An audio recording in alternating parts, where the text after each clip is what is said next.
الشیطان الرجیم بسم اللہ الرحمن الرحیم وبہ نستعین وهو خیر المعین صلی اللہ علی سیدنا محمد وآلہ الطاہرین اللہم صلی علی محمد وعلی محمد وعلی کتاب ولایت فقی ولایت فقاہت اور عدالت آیت اللہ جوادی آملی حفظہ اللہ تعالی آپ کی خدمت میں اس کتاب سے فصل دوم پیش کی جا رہی تھی، جس کا عنوان تھا حکومت اسلامی و اہداف حکومت اسلامی۔ ہم نے اس حوالے سے مختصر طور پہ مطالعہ کیا اور جس ٹاپک تک ہم پہنچے تھے وہ مدینہ فاضلہ کے اوصاف ہیں کہ دین اسلام آئیڈیل حکومت اور آئیڈیل معاشرہ کی صورت میں نظریے کے طور پہ ہمارے سامنے بیان کرتا ہے۔ مدینہ فاضلہ کے عنوان سے قرآن اور روایات نبوی صلی اللہ علیہ وآلہ وسلم و احادیث اہل بیت علیہ السلام کی روشنی میں مسلم مفکرین نے نظریات اجتماعی اور سیاسی ذکر کیے ہیں۔ اس میں ہم نے پہلا وصف جو پڑھا تھا وہ تھا کہ فرہنگی طور پہ رشد ہو، فرہنگی سے مراد بھی یہ تھا کہ علمی اور عملی طور پہ معاشرے میں رشد ہونا چاہیے۔ یہ پہلو فکری طور پہ ہمارے لیے انتہائی اہمیت کا حامل ہے، کیونکہ ہر انسان کا حد اقل اپنا گھرانہ جو ہے وہ ایک نوع اس کے لیے مختصر سی ریاست ہے۔ اگر یہ گھرانے ہی ان افکار میں ڈھلتے چلے جائیں تو معاشرے کے اندر ایک قوت جنم لے لیتی ہے۔ اس لیے ان امور کو حد اقل انسان، یقیناً ہم سب کے پاس نہ ریاست ہے نہ معاشرے کے اندر ایک اکثریتی افراد کے اوپر تیزی کے ساتھ اثر گزاری کی قوت ہے، لیکن یہ ضرور ہے ہمارے پاس فرصت موجود کہ ہم اپنے وجود پہ ان باتوں کو طاری کریں، اپنے گھرانے کے اوپر ان چیزوں کو یا ان معارف کو جو تعلیمات ہیں ان کو طاری کریں۔ لہذا گھرانے کے اندر پہلی چیز جس کو ہم دیکھیں، معاشرے کے اندر پہلی چیز جس کو جنم دے تاکہ وہ ایک آئیڈیل نمونہ بنے، وہ فکری اور علمی طور پہ قرآن اور قرآنی افکار سے وابستگی ہے۔ اگر قرآنی افکار ہمارے افکار نہیں ہیں، اگر اہل بیت علیہ السلام کے افکار ہمارے افکار نہیں ہیں، تو آپ جس طرح مرضی کی تبدیلی لے آئیں اور جتنا امن و سکون، راحت، آرام حاصل کر لیں، وہ کجروی ہے، وہ خود ایک گمراہی کی راہ ہے کہ جس کو ہٹانا لازم قرار پائے گا۔ جیسے بالآخر یورپ نے ایک سوسائٹی کھڑی کر دی، انسانی جسم کی ڈیمانڈ وہ پوری کرتے ہیں، کھانا پینا ہے، سونا جاگنا ہے، رہنا سہنا ہے، ملنا ملانا، سیر و تفریح، ساری ڈیمانڈ ادھر پوری ہوتی ہے، لیکن اس سے اصل ڈیمانڈ جو روح کی ڈیمانڈ ہے وہ ناقص رہ جاتی ہے، اور پورا معاشرہ آج ڈوبتا چلا جا رہا ہے۔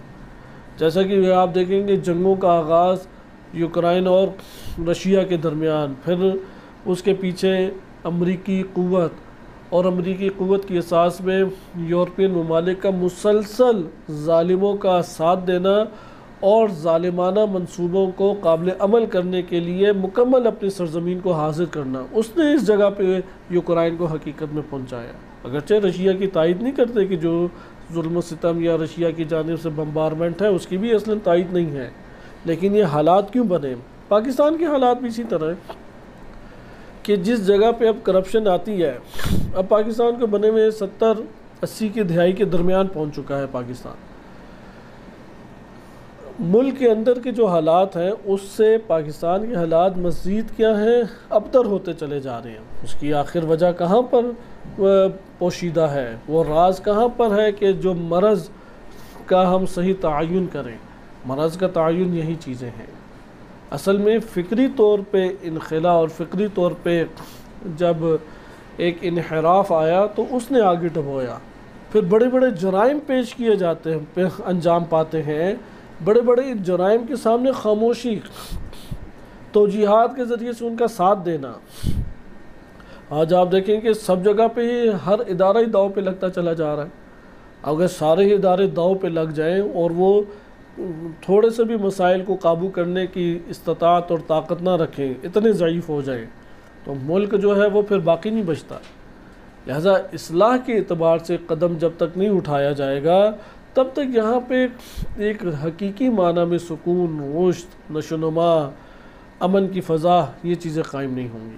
لہٰذا مدینہ فاضلہ کے چونکہ اوصاف ہمارے ختم ہو رہے ہیں اور آج یہ ٹاپک ختم ہوگا، انشاءاللہ تعالی ہم اگلے درس میں فصل سوم پہ منتقل ہو جائیں گے، جو اصل ولایت فقی سے تعلق رکھتی ہے، کیونکہ فصل سوم کا عنوان یہ ہے کہ ضرورت ولی فقی۔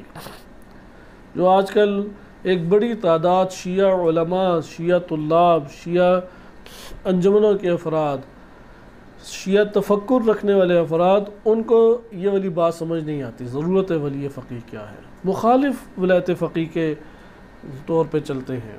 خصوصاً نجف سے بیٹھے ہوئے جیسے بعض علماء ہیں کہ مسلسل ان کی کوشش ہے کہ مختلف بہانوں سے ولی فقی کو مخدوش کریں، ولایت فقی اور ولی فقی کو اختلافی موضوع قرار دیتے ہوئے لوگوں کے درمیان اس بات پہ ابھاریں کہ ضروری نہیں ہے کہ تم اسی کو قبول کرو، اس کا ساتھ دو، اس کی مدد کرو۔ اپنے طور پہ کہیں گے کہ نہیں، ہم مخالف بھی نہیں ہیں، اس سے بڑھ کر ظلم کیا ہوگا کہ آپ ایک نظریے کو کمزور کر کے رکھ دیں، ایک نظریے کو اختلافی کر کے بیان کر دیں، ایک نظریے کے حوالے سے ایسے شبہات آپ قائم کر دیں حوزہ علمیہ میں اور مکتب تشیع کے اندر کہ جس سے اس کو تقویت اور قوت نہ پہنچے۔ اس سے بڑھ کر اور کیا مخالفت ہوگی؟ مخالفت کرنے کے انداز ہی دو قسم کے ہیں۔ ایک دفعہ برملا طور پہ آپ آ کے اس کی مخالفت کرتے ہیں اور دشمنی کا انداز اختیار کرتے ہیں، اور ایک دفعہ آپ دوست بن کے آتے ہیں اور دوست بن کے پھر جڑے کاٹتے ہیں اندر سے۔ کام وہی کر رہے ہیں جو دشمن کر رہے ہیں، وہی کام کر رہے ہیں آپ۔ اگر آپ اس کو اختلافی موضوع کہتے ہیں، تقلید بھی اختلافی موضوع ہے، کیا تقلید اختلافی موضوع نہیں رہا؟ آج بھی اختلافی موضوع ہے۔ پاکستان میں، انڈیا میں اردو دان طبقے میں زیادہ تقلید کرتے ہیں یا بدون تقلید زیادہ ہیں؟ اگر بدون کیا، آج امامے والے خود نجف اور قم میں بیٹھے ہوئے بعض طلبہ ہیں جو ایک ذہنیت رکھتے اور شدید تقلید کے خلاف کام کر رہے ہیں۔ آیت اللہ خوئی رحمۃ اللہ علیہ انہیں بھی اڑاتے ہیں۔ ایران سے تو بعض طلاب کو نکال دیے انہوں نے، نجف سے کس نے نکالنا ہے؟ کوئی ہے ہی نہیں نجف سے نکالنے والا ایسے افراد کو۔ بیٹھے ہیں سوشل میڈیا پہ کام بھی کر رہے ہیں۔ اب اس کی بنیاد پہ آپ یہ کہیں گے تقلید اختلافی موضوع ہے تو چلو کہاں سے تم دلیل لے کے آؤ، کیونکہ آپ اگر دلیلوں کے اوپر آ جائیں، جیسا کہ یہ بعض ایسے طلبہ عالم نما شخصیات موصوف اپنے علمی طور پہ اپنے آپ کو درس خارج اور ولی فقی کے جو ماننے والے ہیں ان کو علم سے پیدل شمار کرتے ہیں، فکر و نظر سے پیدل شمار کرتے ہوئے کہتے ہیں اچھا دلیلیں لے کے آؤ۔ اپنے آپ کو بڑا متقی، پرہیزگار، شجاع، عالم، فاضل، درس خارج کا فاضل ترین فرد شو کریں گے، اور مد مقابل میں ولی فقی کا حمایتی ولایت فقی کے ساتھ جو مربوط ہے انہیں کہیں گے یہ عقل و فکر سے ہی پیدل ہے۔ کیسی فضا قائم کرنا چاہ رہے ہیں وہ؟ آیا یہ والے مباحث سوشل میڈیا پہ ہیں، یہ مناظروں کی، یعنی آپ یہ کہہ لیں کہ اب جس طرح بریلویوں میں آصف جلالی تھا، شیعوں میں بہت سارے آصف جلالی پیدا ہونا شروع ہو گئے ہیں۔ کام ہی ان کا یہ ہے کہ سب کو اذیت دینی ہے، ادھر سے سنیوں کو بھی اذیت دینی ہے جو آپ کے نظریے سے موافق نہیں ہے، اہل حدیث کو بھی اذیت دینی ہے، شیعوں کے درمیان بھی آپس میں، جیسے آصف جلالی کا یہی کام ہے۔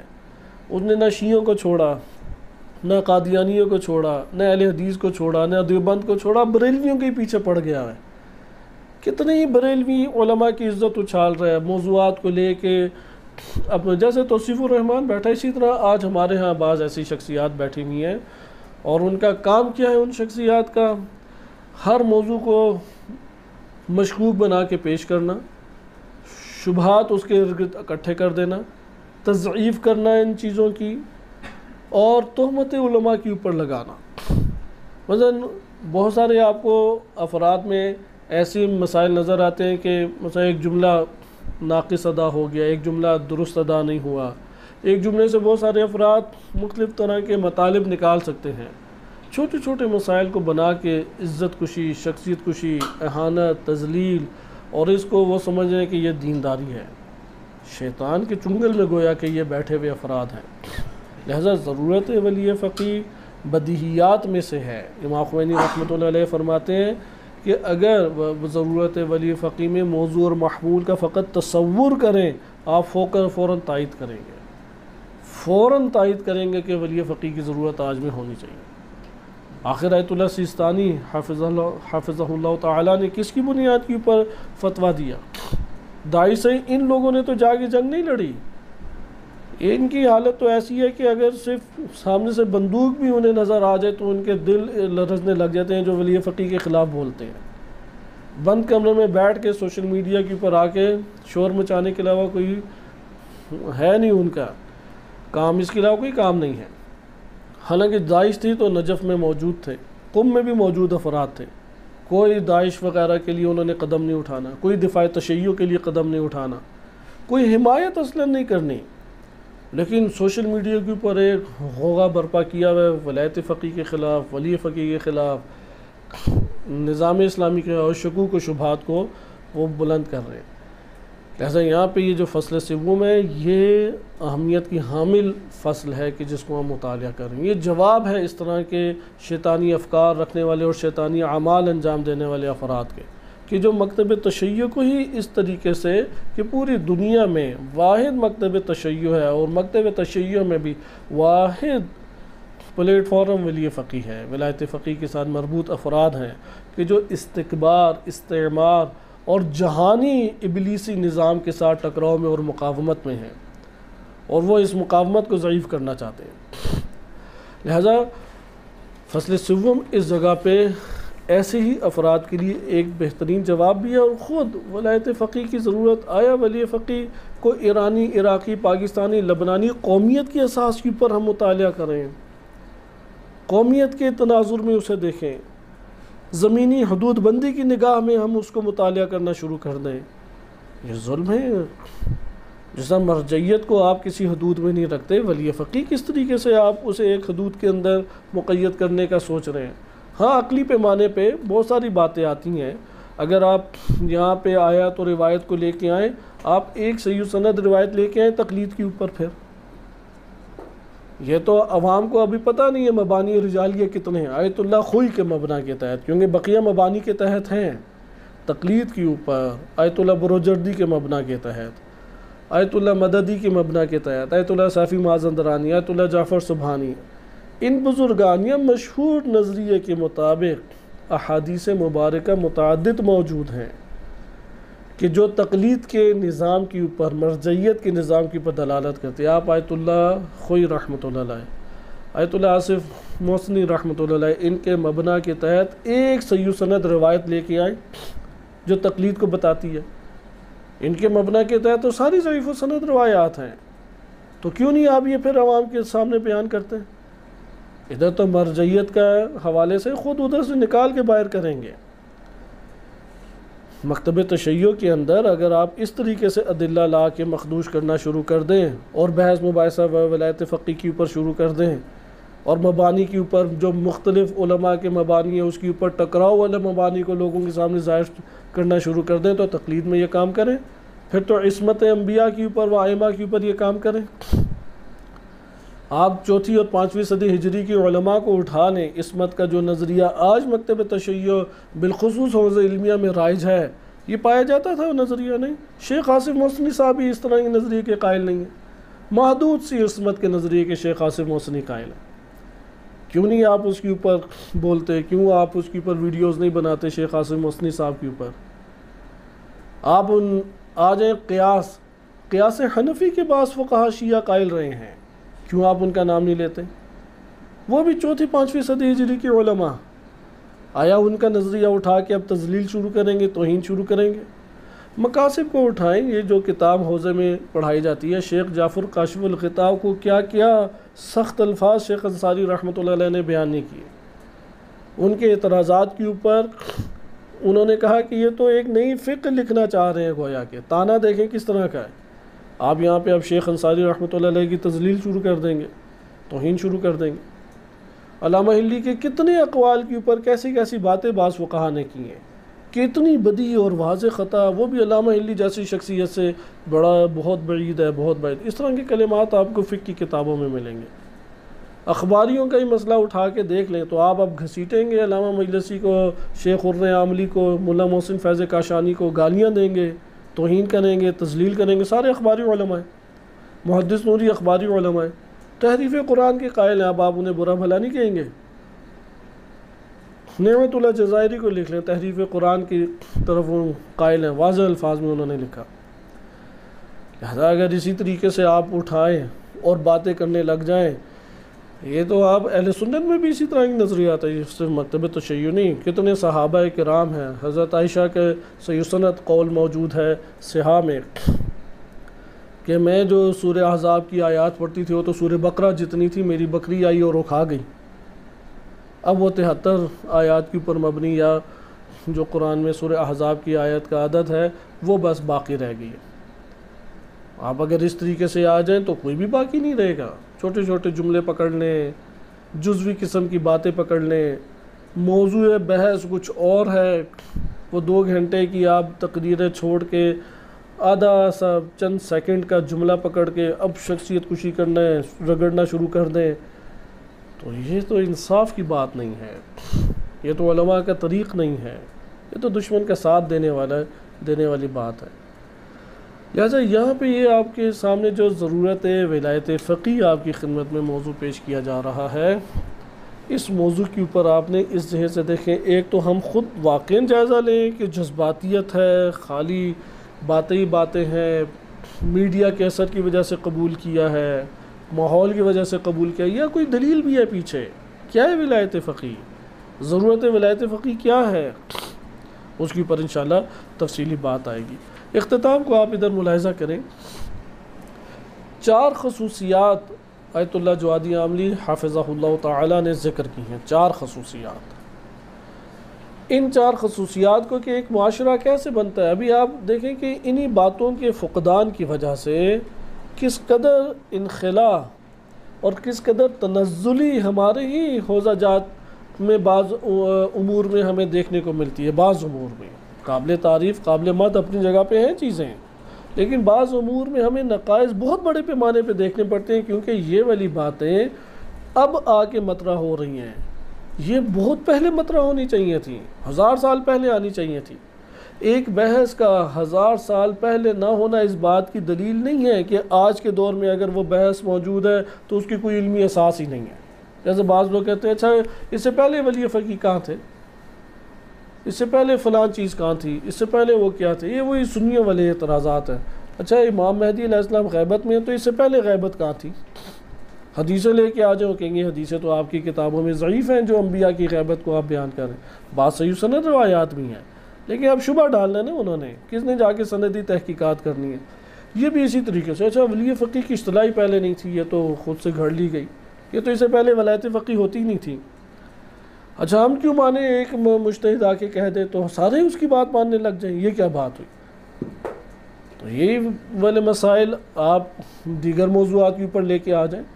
آپ اگر اپنے ہی ارد گرد سے 3 شخصیات اٹھا دیں، 3 شخصیات، یعنی یہ حوزے میں اس طرح کی تنقیدیں بعض بیمار ذہن کرتے ہیں، یہ بیمار ذہن ہے کہ جن کے اندر کوئی مرض پایا جاتا ہے، اس مرض کا علاج علماء اخلاق کے پاس ہے، اس سے انہوں نے علاج کرنا ہی نہیں ہے، اخلاقی تو تربیت ہے ہی نہیں، اس لیے 20-25 سال بھی گزار لیں، لب و لہجہ، سوچنے کا انداز، زندگی بسر کرنے کا انداز وہ وہی ہے کہ جو پہلے حوزہ جات علمیہ میں آنے سے پہلے انداز تھا۔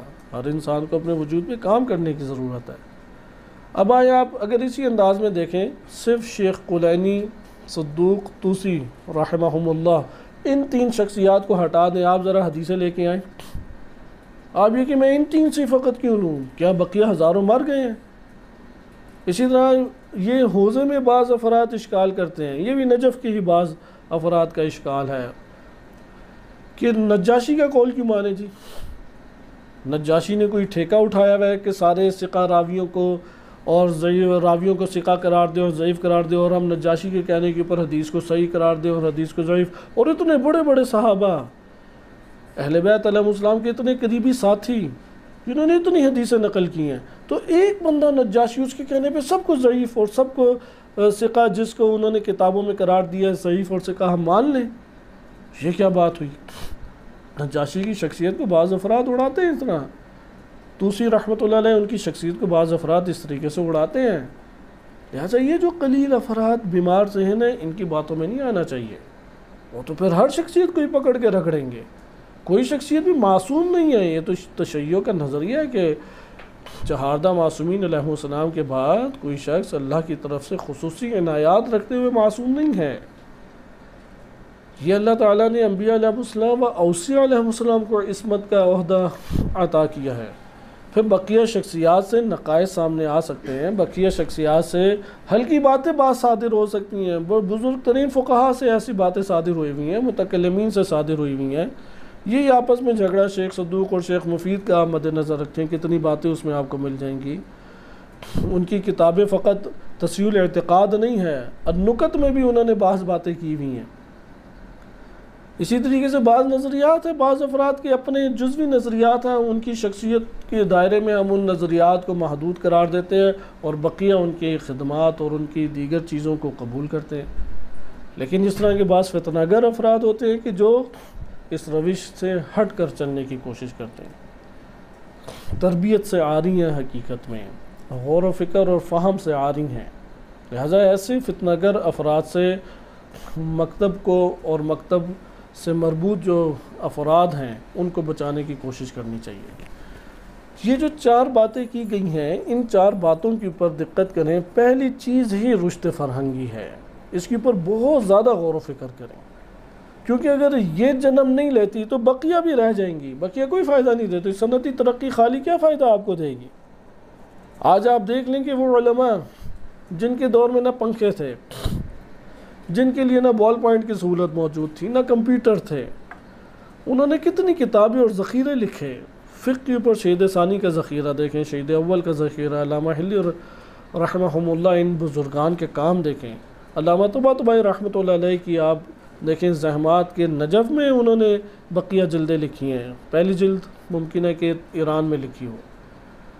کھانے کے لیے ان کے پاس 2 وقت کی حقیقی معنی میں روٹی موجود نہیں ہوتی تھی، حقیقی معنی میں گرمی کو بھگانے کے وسائل موجود نہیں ہوتے تھے ان کے پاس۔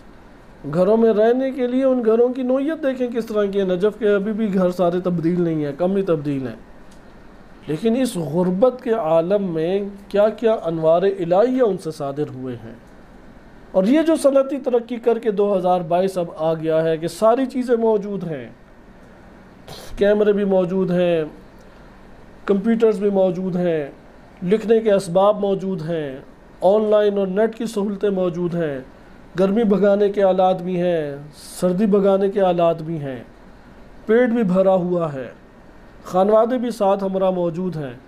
ایک ورقہ ان کے پاس سے مشکل سے نکلتا ہے، ایک صفحہ۔ کیوں یہ چیز، اس کا یہ کیا مطلب ہے کہ خالی صنعتی ترقی آپ کو نہیں نتیجہ دیتی، وہ صنعتی ترقی جو رشد کے اوپر ہے، جو عمل کے ساتھ ارتباط رکھتی ہے، وہ آپ کو نتیجہ دے گی، آپ کو فائدہ دے گی۔ لہذا فکر اور فکر کی اساس پر عمل، یہ پہلا مدینہ فاضلہ کا نقطہ ہے۔ معاشرے میں اسے فروغ دیں۔ معاشرے میں مثلا ہم یہاں پہ اللہ تعالیٰ نے ہمیں مثلا نعمات دی ہیں، وسعت دی ہے، ہم اس جگہ کے اوپر اگر دین کی خدمت انجام دینا چاہتے ہیں، کیسے دیں ہمیں معلوم ہونا چاہیے۔ گھر بھی اسی طرح ہے، اللہ نے زوجہ دی، بچے دیے، ساری تو اللہ تعالیٰ کی عنایات ہیں۔ نہ ہم نے زوجہ کو خلق کیا، نہ ہم اس کے رازق ہیں، نہ رب ہیں، کچھ بھی نہیں ہے۔ اسی طرح اولاد، مرد ادھر لذت کو پورا کرتا ہے اور اللہ تعالیٰ پھل کی صورت میں ایک اولاد کو عنایت فرماتا ہے۔ اس اولاد کو ہم نے کہاں سے کچھ اس کا سبب بنے؟ ایک ہمارے یہ اللہ کی عنایات آپ دیکھیں۔ اب یہ جو اولاد ہے، زوجہ ہے، یہ آپ کو عطا ہو، یہ گھر عطا ہو، آپ کیا کریں اس گھر کے اندر؟ اسی طرح ریاست ہے، سرزمین ہے، معاشرہ ہے، آپ کیا اس کے اندر عمل انجام دیں؟ پہلا عمل فکر کی اساس پہ عمل کو جنم دیں۔ یہ ایک مشکل کام ہے، فکر بنانے میں وقت لگتا ہے، فکر بنانے میں صبر چاہیے، فکر بنانے کے لیے طولانی گفتگو چاہیے اپنے اہل و عیال کے ساتھ، اپنے دوست احباب کے ساتھ۔ فکر بنانے کے لیے مضبوط رابطہ چاہیے۔ اگر آل اولاد کے ساتھ رابطہ ہی نہیں ہے، اگر آپ وقت نہیں انہیں دیتے، اگر گھر میں مثلا گھر میں ہی نماز برپا نہیں ہے، گھر میں ہی جماعت برپا نہیں ہے، یہ ہمارے بزرگان کی، علماء کی سیرت رہی ہے کہ گھر کے اندر خود امام جماعت بن کے ان کی بیٹی ہے، زوجہ ہے، بچے ہیں، وہ ان کے پیچھے جماعت پڑھتے ہیں۔ اگر ایک طالب علم اتنی مقدار کا ہی عادل نہیں بن سکتا کہ پیش امام بن سکے تو کیسا طالب علم ہے؟ لہذا گھر میں نماز کو قائم کریں، ادارے میں نماز کو قائم کریں۔ اقام الصلاۃ کہ اگر قرآن کی واضح آیت ہے کہ اگر ہم انہیں زمین کے اوپر قدرت دے دیں تو پہلا کام کیا کریں گے؟ اقام صلاۃ ہے۔ اگر ہمیں اس جگہ پہ اللہ نے نعمت دی ہے، قدرت دی ہے، افراد مومنین ادھر موجود ہے، اگر اقام صلاۃ ہی نہ ہو سکے پھر کون سی نیکی انجام دینی ہے؟ اگر جماعت ہی نہیں وجود میں آتی، اگر تلاوت قرآن ہی وجود میں نہیں آتا، اگر دعا ہی نہیں وجود، کیونکہ یہ ماحول بناتی ہیں چیزیں۔ جب آپ جماعت سے نماز قائم کرتے ہیں ایک ماحول بنتا ہے، آپ دعا پڑھتے ہیں ایک ماحول بنتا ہے، قرآن کی تلاوت گھر میں اونچی آواز میں کرتے ہیں ماحول بنتا ہے، اونچی آواز میں اذان دینے کی عادت ڈالیں، گھر کے اندر اذان دینے کی عادت ڈالیں اونچی آواز میں، اولاد اس چیز کو سیکھے گی۔ اگر پڑھے رہ جائیں گے غربی لوگوں کی مانندی کہ نام طالب علم ہے اور لیکن ہے طالب علم بالی ووڈ طالب علم ہے، یعنی حلیہ اس کا سارا بالی ووڈ والا ہے اور رہنے کا سٹائل بھی بالی ووڈ والا ہے، لیکن جو الفاظ پڑھا وہ مختلف ہے، نہ سر پہ امامہ، نہ ٹوپی، نہ ابا، نہ کبا، نہ نمازوں کا وقت، نہ کوئی اور اس کے آداب اور سلیقہ۔ یہ کیسا طالب علم ہے؟ طالب علم کی جھلک کہاں پہ ہے؟ وہی اگر ہے کہ پینٹ شرٹ بہترین طریقے سے اور پیچھے بیگ ڈال کے جائے اور پتہ ہی نہ لگے یہ اسٹوڈنٹ یونیورسٹی کا ہے یا اسٹوڈنٹ حوزہ علمیہ کا ہے، اور اس کو وہ تبلیغ کا ایک انداز سمجھے۔ لہذا ادھر آپ دقت کریں، رشد فرہنگی پہلی اساس ہے، خصوصاً ان امور کو ترک نہ کیا جائے جو ایک ماحول کو بناتے ہیں، کیونکہ آپ سب کو فکر سے پکڑ کے نہیں لا سکتے، آپ ماحول بنا کے ضرور لے کے آ سکتے ہیں۔ اس لیے نمازوں کو قائم کریں، کسی جگہ پہ بھی جائیں، بچوں کو کھڑا کریں، وضو انہیں سکھائیں، جماعت انہیں پڑھائیں، اہل خانہ کے ساتھ اسی طریقے سے کریں، دعاؤں کا اہتمام، ماحول دعائیں بناتی ہیں اجتماعی دعاؤں کو۔ دعائے کمیل کو تنہائی میں اگر آپ ترک نہیں کریں گے حتماً اجتماعی صورت میں برپا کریں گے۔ اگر دعائے کمیل، دعائے توسل آپ نے قانون ہی کی صورت میں آپ پڑھنی ہے ورنہ نہیں پڑھنی تو پھر تو کبھی بھی نہیں آپ ماحول اپنے علاقوں میں بنا سکیں گے۔ لہذا رشد فرہنگی کو آپ نے جنم دینا ہے، قرآنی افکار کو جنم دیں۔ ابھی تو مشکل یہ پیش آ گئی ہے کہ قرآنی افکار کو بیان کیا جائے، اپنے ہی دشمن ہو جاتے ہیں، وہ کہتے ہیں تم اتنا طاغوت کرتے رہتے ہو تو خود بچو طاغوت سے۔ تو یہ بات امام معصوم کے لیے کیوں نہیں کہتے کہ یا امام آپ نے یہ جو اتنی زیادہ طاغوت کے اوپر احادیث ذکر کی ہیں، جا کے تو آپ بھی بادشاہوں سے نعوذ باللہ ملتے رہیں، یہ اعتراض کریں گے آپ امام معصوم پر؟ یعنی کوئی عاقلانہ طریقے سے سوچے کہ ایک آواز جب بلند کرنی ہے اور اسی معاشرے کے اندر آپ نے رہنا ہے تو آپ اس معاشرے میں رہنے کے اوپر کیوں تنقید کا نشانہ بناتے ہیں؟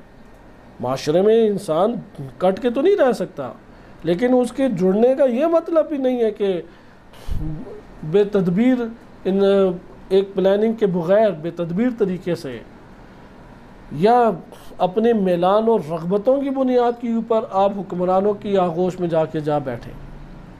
آخر کوئی تو اس کے بارے میں ضابطہ ہوگا، کوئی تو طریقہ کار ہوگا، کوئی تو آپ کے پاس ایک روش اور منہج یا طریقہ کار ہوگا کہ جس کے تحت آپ نے معاشرے میں چلنا ہے۔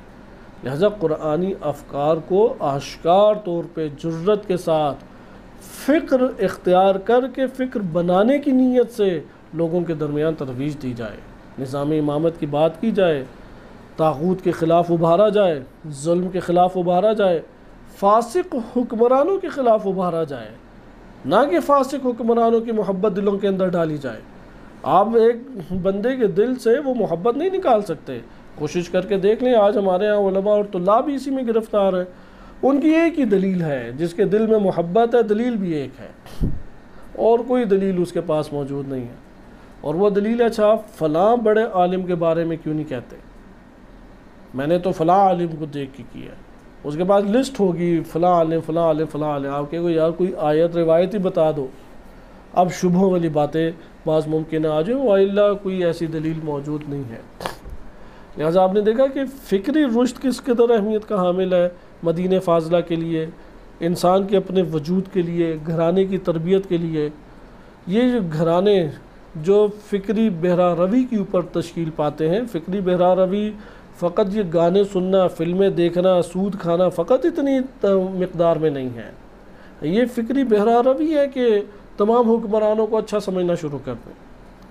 یہ فکری بہرا روی ہے کہ نظام کی بات نہ کی جائے، نظام اسلامی کو سمجھتے نہیں ہیں، ہر نظام قابل قبول لگتا ہے۔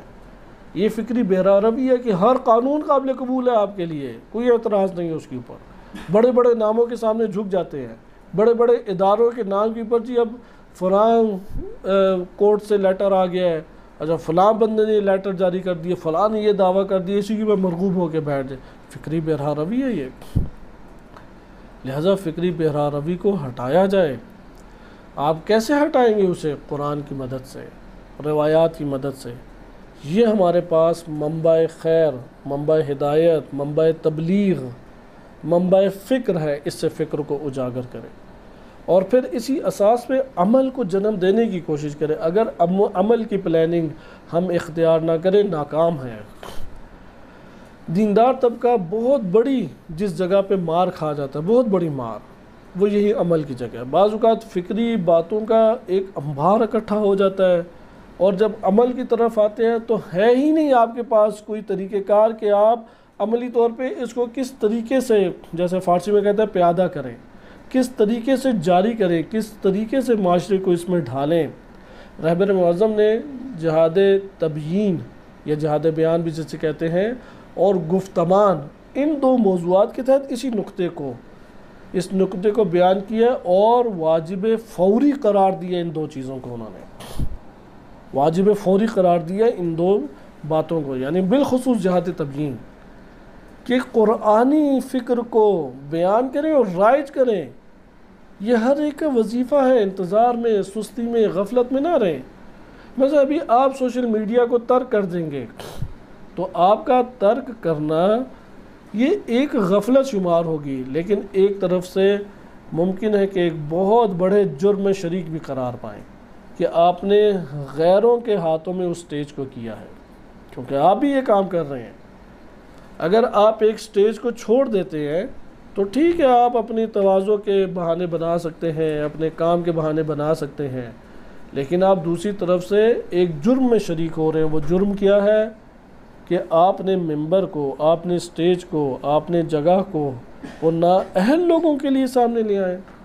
اب کوئی انجینئر ہے، ڈاکٹر ہے، وکیل ہے، وہ سارے عالم فاضل بن کے اس کے اوپر بیٹھے ہوئے ہیں، اور جو علم دین پڑھا ہوا ہے وہ ادھر تواضع کی حالت میں یا غفلت کی حالت میں ہے کہ نہیں جی ریاکاری نہ ہو جائے، جی پتہ نہیں کیا امور نہ آ جائے، آتا ہی نہیں ہے، سیکھنا ہی نہیں ہے۔ اس ٹائم سوشل میڈیا، اس کو رہبر معظم نے جنگ سرد قرار دیا ہے، حتیٰ کہ ان کے کلمات ہیں کہ جس طریقے سے زمینی جنگوں کے اوپر دشمن کے ساتھ مقابلہ انسان کرتا ہے، اس کا جو مقام ہے اس جنگ کے اندر بھی یہ جو سوشل میڈیا میں بیٹھے ہوئے خیر کو پھیلانے والے افراد ہیں، خیر کو نشر کرنے والے افراد ہیں، دفاع اسلام و دفاع اہل بیت و دفاع نظام امامت و نظام اسلامی کرنے والے افراد ہیں، یہ بھی بالکل اسی کی مانند ہیں اور اسی کی طرح محاذ کی پر ڈٹے ہوئے ہیں۔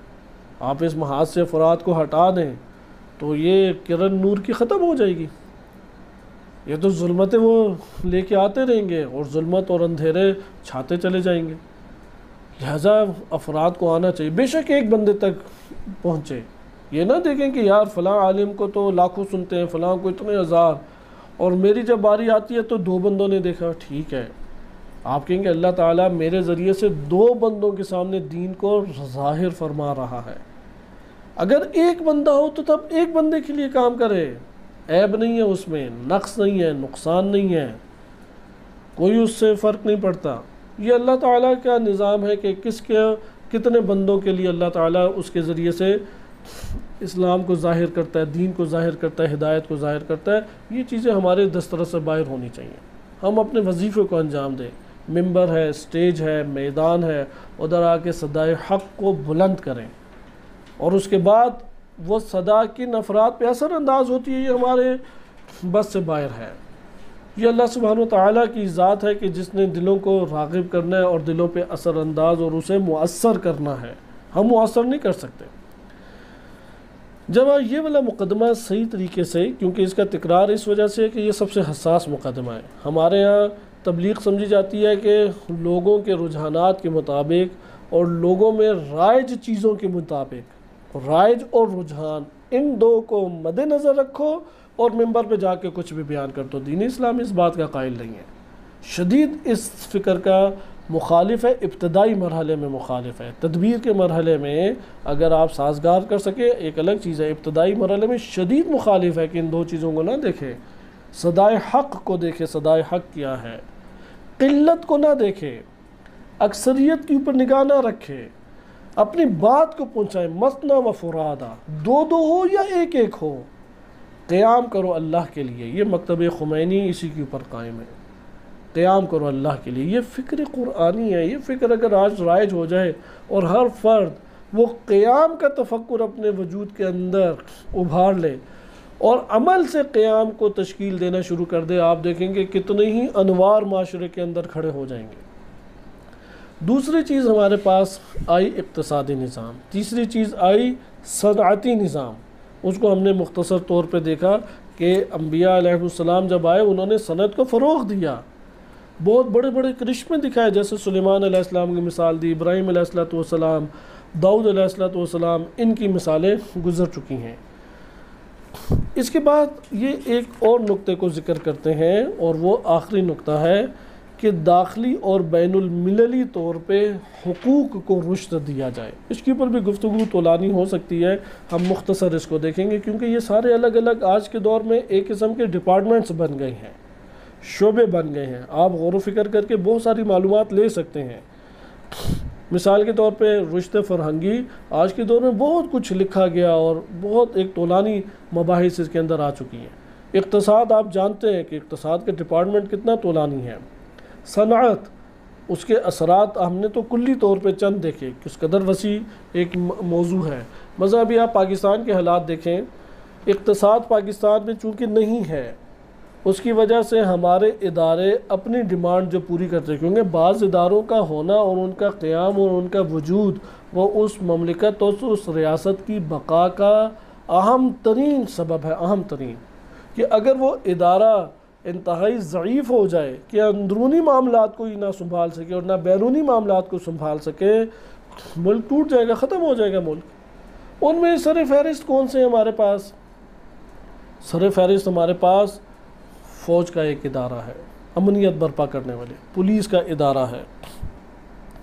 انہیں اداروں میں سے ایک اہم ترین طبقہ وہ کارمند حضرات ہیں، یعنی گورنمنٹ سرونٹس ہیں، گورنمنٹ ملازم ہیں، جن کے ذریعے سے پارلیمنٹ چل رہی ہے، پارلیمنٹ کے اندر نظام چل رہا ہے، گورنمنٹ کے ادارے چل رہے ہیں۔ اسی طریقے سے یہ جو ان تمام اداروں کے اوپر آ کے ذمہ داری انجام دینے والے حکام ہیں، یہ اساسی ترین شخصیات ہیں۔ انہی میں سے ایک اقتصادی ہمارا ڈپارٹمنٹ ہے۔ اب آپ ایک فوج کی مثال لے لیں، اگر ایک ادارہ فوج کا ہمارے پاس جیسا کہ موجود ہے، قوت رکھتا ہے، اتنا ضعیف ہو جائے، اتنا ضعیف ہو جائے کہ اندرونی مسائل اپنے نہ نپیٹ سکے، بیرونی مسائل کو نہ حل کر سکے، ملک کے اندر کئی قوتیں کھڑی ہو جائیں گی۔ طالبان، داعش تو ایک نو ہے، اس میں ہمسائے جو دشمن ملک ہمارا بیٹھا ہے وہ اس کے کتنے عناصر ہیں، سیاسی کتنی جماعتیں ہیں، مذہبی کتنی جماعتیں ہیں۔ ابھی صاحب ادارے کو نوٹ کریں، چونکہ اقتصاد پاکستان کی ضعیف ہے، اس کی اندرونی ڈیمانڈ ساری کی ساری کس سے پوری ہو رہی ہے؟ بیرونی ملک کے ایڈ کے اوپر ہو رہی ہے۔ بیرونی ملک سے جو ہمیں دیگر ممالک مدد کرتے ہیں یا دیگر ممالک قرضہ دیتے ہیں، اس سے اس کی ڈیمانڈ پوری ہو رہی ہے۔ آزاد اقتصاد ہمارے ہاتھ میں نہیں ہے۔ ان میں ایک سعودی عرب سب سے بڑھ کر ایک مدد کرتا ہے، سعودی عرب سے کوئی تعلق ہی نہیں ختم کرتا۔ بدمعاش ترین ملک اس ایشیا کے اوپر، عالم اسلام میں سب سے بڑا بدمعاش اور قاتل ملک، اس کی حکومت سے ہر حکمران ہمارا آ کے وہ جا کے الیک سلیک کرتا ہے، اس کے ایک اشارے کے اوپر چلتا ہے۔ کیوں؟ کیونکہ وہ پیسہ دیتا ہے۔ آج فوج کو کوئی اور اس کی ڈیمانڈ پوری کرے، انہیں خدا حافظ کہہ دے گی، کیونکہ اس سے وہ تھوڑی انہوں نے مفادات اپنے لینے ہیں، ایک یعنی نظریات اور افکار لینے ہیں، مفاد اپنا سعودی عرب سے پورا کر رہے ہیں۔ لیکن کیوں دوسرے ملک کا سہارا لیا؟ اقتصاد اپنی نہیں ہے ملک کے پاس۔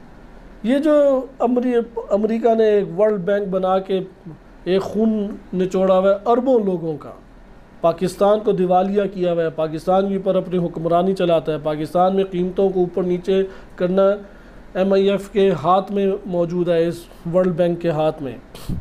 کیوں اس کا غلام بنا ہوا ہے پاکستان؟ کیونکہ اقتصاد ہمارے ہاتھ میں نہیں ہے۔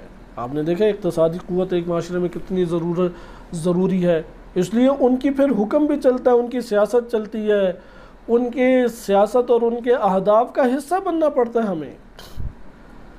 آپ یہ دیکھیں افغانستان کی جنگ میں حصہ بننا پڑا امریکہ کا، اور وہ کہتے ہیں کہ ہم بڑے طریقے سے حصہ بنے، اور کتنے لاکھوں لوگوں کی پاکستان میں جان لی، فوج کو اپنے بچاؤ کے لالے پڑ گئے۔ اسی طریقے سے ابھی یہی والے مسائل ہمارے چل رہے ہیں کہ بیرونی مسائل ہیں، ان کے جا کے بلاک کا حصہ بننا پڑتا ہے۔ جیسے ہمارے خان صاحب نے پوری دنیا کے سامنے یمن کے خلاف سعودی عرب کی حمایت کی، کیوں اس بلاک کا حصہ بنا سعودی عرب کے؟ یہ والی باتیں نہیں یاد آتی شیعہ حضرات کو، وہ جو امام زمان علیہ السلام کے عدل کی بات کرتے ہیں، جو ظلم سے نفرت کا شعار بلند کرتے ہیں، وہ یمن کے حوالے سے بھول جاتے ہیں۔ اس ٹائم دوبارہ اس کی حکومت آ جائے، کیونکہ اقتصادی مسائل وہ حل ہونے والے 2 دن میں ہے نہیں، دوبارہ انہی سے قرضہ لینا ہے، دوبارہ سعودی عرب کے ساتھ تعلقات بنانے ہیں، دوبارہ چائنا کے ساتھ تعلقات بنانے ہیں، دوبارہ یہ حمایت کا مسئلہ کھڑا ہو جائے گا۔ مظلوم کی حمایت نہیں کریں گے، غریب کی حمایت نہیں کریں گے، وہ کس کی حمایت کریں گے؟ جس سے پیسہ ہے، تنخواہ ہے، اقتصاد توڑ کے رکھ دیتی ہے ملک کو اندر سے۔ اس ٹائم آپ یہ دیکھیں کہ ایک طبقہ تجار کا بیرونی ملک منتقل ہو گیا، اکثریت طبقہ۔ پاکستان میں بجلی نہیں ہے، پاکستان میں گیس ہی نہیں ہے، پاکستان میں پیٹرول ہی نہیں ہے، پاکستان میں امنیت ہی نہیں ہے، کیسے وہاں پہ آئے؟ اس لیے وہ پھر غربی کمپنیاں آ کے اجارہ داری کے ساتھ ادھر جم گئیں، جو ان چیزوں کو مہیا کرتی ہیں۔ ان کے لیے کوئی پریشانی نہیں ہے، انہیں نہ کوئی قتل کرتا ہے، انہیں نہ کوئی مارتا ہے۔ ابھی بلوچستان میں جو تیل نکالنے والے ادارے ہیں، پاکستان گورنمنٹ کا بھی تو ادھر فیکٹریاں لگی ہوئی ہیں، پیٹرولیم پاکستان کی جو مشینری لگی ہوئی ہے ادھر، ہر 3-4 مہینے میں ایک انجینئر قتل ہو جاتا ہے۔ امریکہ بھی ادھر بیٹھا ہوا ہے، دیگر ممالک بھی بیٹھے ہوئے ہیں، ایک انجینئر کبھی ادھر سے غائب نہیں ہوتا۔ تحفظ ہے اسے، بلوچ تحفظ دیتے ہیں اسے، وہ بلوچوں کو کھلاتے بھی ہیں، کوئی انہیں کچھ نہیں کہتا، پاکستان سے لے کے جا رہے ہیں اموال کو وہ۔ لہٰذا آپ نے ملاحظہ کیا اقتصاد کس قدر اہمیت رکھتا ہے۔ مدینہ فاضلہ میں آ جائے تیسرا، صنعت۔ اگر ایک ملک میں صنعت نہ ہو، آپ خوشحالی کیسے برپا کریں گے؟ ابھی آپ دیکھیں گھاس کاٹنے جاتے ہیں پاکستان میں، وہ بیچارہ پاکستان ان ممالک میں جو درانتی سے ابھی تک گھاس کاٹ رہا ہے، کوئی جدید مشینری نہیں۔ ٹائر کھولنے کے لیے وہی بچے رکھے ہوئے، بیچارہ پورا خون پسینہ ایک کر کے ٹائر کے نٹ کھولتا ہے۔ بقیہ جگہوں پہ ممالک میں دیکھیں ہر چیز کی مشینری ہے، ایک وہ بس بٹن آن کرتے ہیں تو ٹائر اس کے کھل جاتے ہیں۔ یہ چھوٹی چھوٹی مثالیں اس لیے میں یہ دے رہا ہوں کہ ہم چھوٹے سے چھوٹے مسئلے میں خوشحالی کو نہیں دیکھ سکتے اگر صنعت نہیں رکھتے۔ اگر صنعت نہیں رکھتے، پاکستان کے اندر آپ لوگوں کی ضرورت کو آج کے دور میں پورا نہیں کر سکتے۔ ضرورت لوگوں کی پورا نہیں ہوتی اگر صنعتی ترقی نہیں ہے تو۔ صنعتی ترقی کہاں سے آئے گی؟ اقتصاد ہوگا تو صنعتی ترقی آئے گی۔ صنعتی ترقی کا استعمال کیسے کریں گے؟ فکر ہوگی، رشد فرہنگی ہوگی تو صنعت کا صحیح طریقے سے استعمال کریں گے۔ سلیمان علیہ السلام نے دیکھے نا صنعت کا کیا طریقہ کار اختیار کیا۔ انہوں نے اپنے لیے وہ تخت بنایا تھا جسے قرآن کریم نے انتہائی خوبصورت کلمات کے ساتھ بیان کیا، صرح ممرد من قواریر۔ یہ سلیمان علیہ السلام نے اپنے بیٹھنے کے لیے بنایا تھا، یا ملکہ بلقیس جب آئی تھی اس کے لیے اس ٹیکنالوجی کو استعمال کیا، صنعت کو استعمال کیا؟ یعنی توحید سے متاثر کرنے اور اللہ کی عظمت کو دکھانے کے لیے انہوں نے دیکھیں کتنی بہترین صنعت کو اختیار کیا۔ یہ فکر سے تعلق رکھتا ہے۔ ایک دفعہ آپ شہوت کے لیے ساری کی ساری صنعت کو اختیار کرتے ہیں، اور ایک مرتبہ آپ یہ ساری صنعتی ترقی، یہ ساری کی ساری فیکٹری دنیا میں ترقی، وہ کس کے لیے کرتے ہیں؟ توحید کو متعارف کرانے کے لیے، توحید کے سائے میں زندگی بسر کرنے کے لیے، توحید سے تعلق اور ربط پیدا کرنے کے لیے۔ یہاں میں کتنا فرق آ جاتا ہے کہ فکر، یعنی یہ مباحث ایک دوسرے کے ساتھ وابستہ ہیں۔ آپ کا اقتصاد نہیں ہے تو صنعت ہی نہیں ہے، صنعت تو لگے گی اقتصاد کے ساتھ۔ آپ کا علمی رشد نہیں ہے، اگر صنعت لگے گی انجینئر سے، اگر آپ نے سائنس نہیں پڑھی ہوئی، نہیں جانتے آپ ایکسپیریمنٹ، لیبارٹری اور ان چیزوں میں آپ بہت پسماندہ ہیں، کہاں سے لے کے آئیں گے آپ صنعت کو؟ تعلیم آپ کے پاس موجود ہی نہیں ہے تو لیبارٹری میں کس طرح سے ٹیسٹ کریں گے؟ لیبارٹری کا مرحلہ نہیں آتا۔ لہٰذا اسی طریقے سے یہ ساری چیزیں فکر حقیقی کے اوپر کھڑی ہیں۔ فکر اگر الہادی ہے، فکر اگر مفاد پرست ہے، فکر اگر شہوانی ہے، لذات کی دنیا میں گم فکر ہے، تو آپ اس پوری صنعت کا اس چیز کے لیے استفادہ کریں گے۔ آج کے دور میں اے سی کس کے لیے لگتے ہیں؟ بڑی بڑی اسکرینیں کس جگہ کے لیے لگتے ہیں؟ بہترین کمرے بنائے جاتے ہیں سینما کے لیے، بہترین ہوٹل بناتے ہیں عیاشی کے لیے، سارے کی ساری چیزیں تفریحی مقامات کس تناظر میں بناتے ہیں؟ عیاشی کے نقطہ نظر سے۔ سلیمان علیہ السلام وہ توحید کو متعارف کرانے کے لیے صنعت کو استعمال کیا۔ لہذا آپ ملاحظہ کریں توحید کس قدر فکری طور پہ مدینہ فاضلہ میں قوت اور اہمیت رکھتی ہے، انبیاء کی سیرت سے آپ نے دیکھا۔ اسی طرح یہ جو آخری ہمارے پاس نقطہ ہے اور اسی کے ضمن میں اہداف حکومت اسلامی کے بارے میں حضرت ابراہیم علیہ السلام کی دعا ہے کہ آپ اوراق میں بقیہ خود انشاءاللہ مطالعہ کریں۔ حقوق کا خیال رکھیں، اگر داخلی اور بین المللی طور پہ حقوق کا خیال نہ رکھا جائے، وہاں پہ ایک بہترین آئیڈیل اسلامی معاشرہ جنم نہیں لے سکتا۔ اسلامی معاشرہ جنم دینے کے لیے حقوق کا خیال رکھنا ضروری ہے۔ مثال کے طور پہ ابھی آپ یہ دیکھیں کہ اگر بین المللی حقوق کی رعایت نہ کی جائے، جیسے کہ امریکہ بدمعاش نہیں کرتا، طاغوت ہے، شیطان اکبر ہے، کسی بھی ملک کے نہیں وہ حدود کا خیال رکھتا، بین المللی حقوق کی برملا طور پہ وہ اہانت بھی کرتا ہے اور انہیں پامال بھی کرتا ہے۔ مثلا معاہدہ ممالک سے کر کے ادھر ہی پھاڑ دیا، کوئی اس کے اوپر عمل نہیں کیا، بدترین طریقے سے ممالک کو برباد کر دیا، کوئی انسانی حقوق کی اس نے عمل نہیں کیا۔ ابھی دیکھیں آل سعود نے کس طریقے سے یمن کے اندر بربریت دکھائی، امریکہ کس کا پشت بنا ہے؟ آل سعود کا۔ بین المللی حقوق کہاں پر ہیں؟ انسانی حقوق کہاں پر ہیں؟ لہذا حقوق کے اعتبار سے دین اسلام جو ہے وہ انتہائی حساسیت رکھتا ہے۔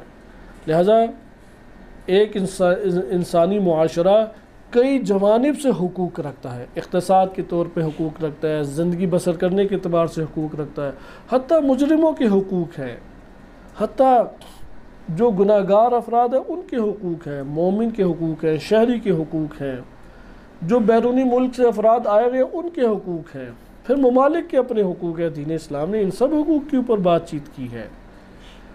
اقوام متحدہ نے تو ایک انسانی چارٹر بنایا ہے حقوق کے انسانی کے عنوان سے، آپ اس کا مطالعہ کریں، اور امام سجاد علیہ السلام کا پہلی صدی ہجری میں جو انہوں نے انسانی حقوق کا چارٹر دیا تھا اس کا مطالعہ کریں، زمین آسمان کا آپ کو ایک تو فرق دکھائی دے گا، اور اسلام میں انسان کی قدر و قیمت اور عظمت آپ کو دکھائی دے گی۔ اس انسانی حقوق جو اقوام متحدہ نے چارٹر بنائے اچھے نکات ہیں، وہ سب اچھے نکات امام سجاد علیہ السلام کے رسالۃ الحقوق میں موجود ہیں۔ شہید مطہر رحمۃ اللہ علیہ نے خواتین کا کردار کے نام سے کتاب اردو میں چھپی ہے، ان دونوں کا موازنہ کیا ہے، رسالۃ الحقوق امام سجاد علیہ السلام کا اور یہ جو اقوام متحدہ کا انسانی چارٹر کے نام سے انہوں نے جو بنایا ہے حقوق کا ایک منشور بنایا ہے، اس کا بڑا خوبصورت مقایسہ انہوں نے کیا ہے۔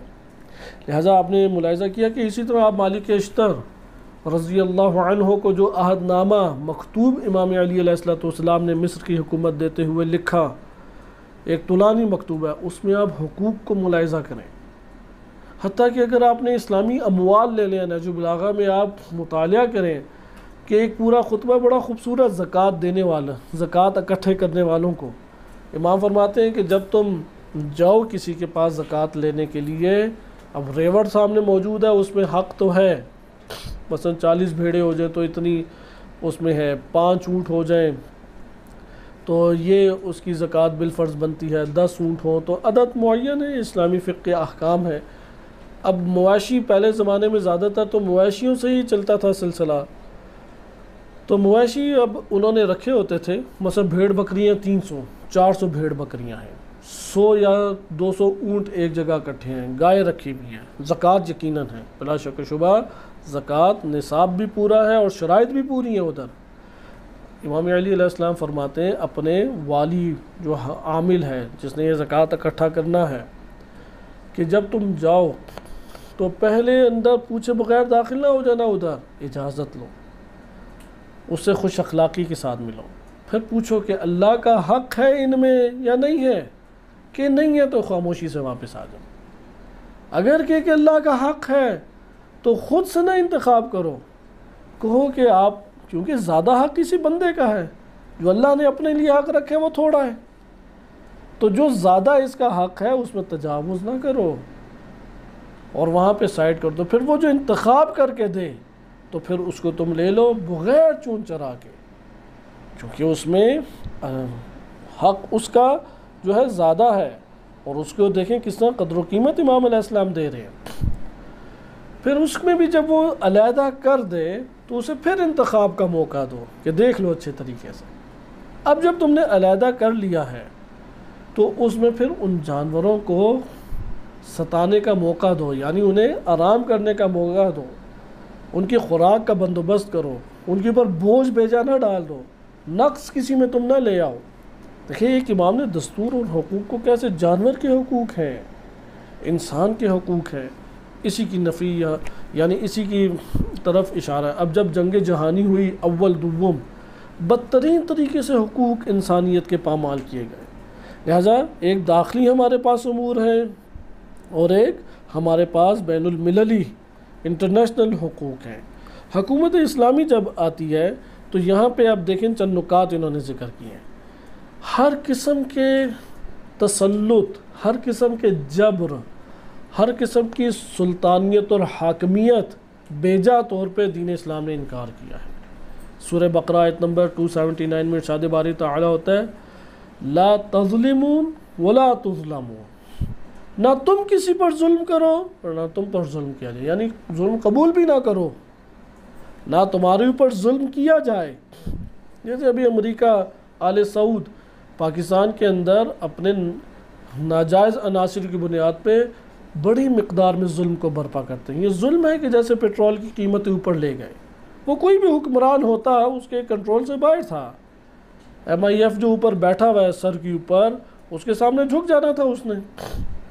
اب یہ جو قیمتیں اوپر لے جا کے ایک خون نچوڑ رہے ہیں اور کروڑوں لوگوں کو متاثر کر رہے ہیں، اس سے بڑھ کر کیا ظلم ہوگا؟ ایک عام بندہ تو 2-4 افراد پہ ظلم کرتا ہے، یہ ایسے خائن ابلیس کے نظام کے اندر بیٹھے ہوئے شیاطین ہیں کہ جو کروڑوں اربوں لوگوں کو ستاتے ہیں، ظلم کرتے ہیں۔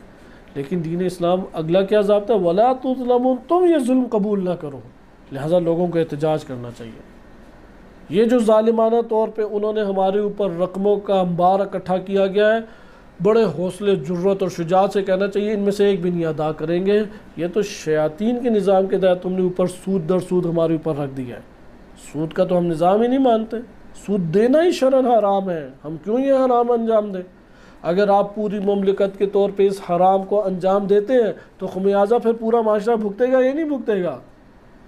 پھر تو آپ پورے کے پورے معاشرے کے اندر، کیونکہ پورے معاشرے نے اللہ اور رسول سے پھر جنگ کی، اور ایک فرد نہیں ہے کہ نظام سودی کے خلاف آواز بلند کرے۔